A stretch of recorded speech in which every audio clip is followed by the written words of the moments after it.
Hi దోస్తులు అందరికీ చూడుర్రి. ఇగో ఇది మా పాతిల్లు. ఇక్కడ ఇగో ఇవి వచ్చి ముందైతే బాత్రూమ్లు ఇవన్నీ ఈడ తలుపులు అవన్నీ అటు పెట్టారు పక్క పొంటి. ఇటు ముందుకత్తే ఈడ హౌస్ ఉంటుంది ఒకటి. హౌస్ ఆడ పక్క పొంటి అటు అన్ని కట్టెలు అవన్నీ ఉంటాయి. ఇదంతా చూడరు చెత్తోరు అంత ఉన్నది. మళ్ళీ ఇటు వచ్చేసి అయితే మేము ముంగట ఇండ్లు అయితే మేము ఫస్ట్ నుంచి ఇంట్లోనే ఉన్నాం ఫ్రెండ్స్. ఇప్పుడు ఇల్లు ఖాళీ చేసేదాకా ఇంట్లోనే ఉన్నాం. ఇప్పుడు ఇల్లు ఖాళీ చేసినాం కాబట్టి అది చెత్త అవసరం లేని సామాన్ అంతా అలానే పడేసినాం.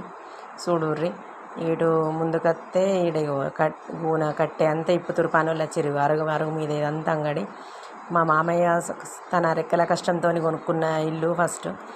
అయితే ఇది ఇప్పుడు ఇప్పుతుంటే మస్తు బాధ అనిపిస్తుంది. ఎందుకంటే వర్షాకాలం వచ్చేసరికి మా మామ ఎప్పుడు ఎక్కడ ఏ పెంకలు పోయినా ఏమైనా కానీ పాపం తను సర్దేటోడు.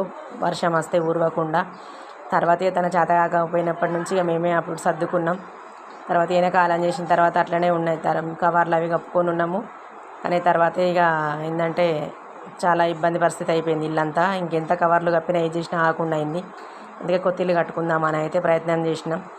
అందుకని ఇల్లు మొత్తం ఆ రేకులు వెనక రేకులు ఉండే అవన్నీ తీసేసిర్రు.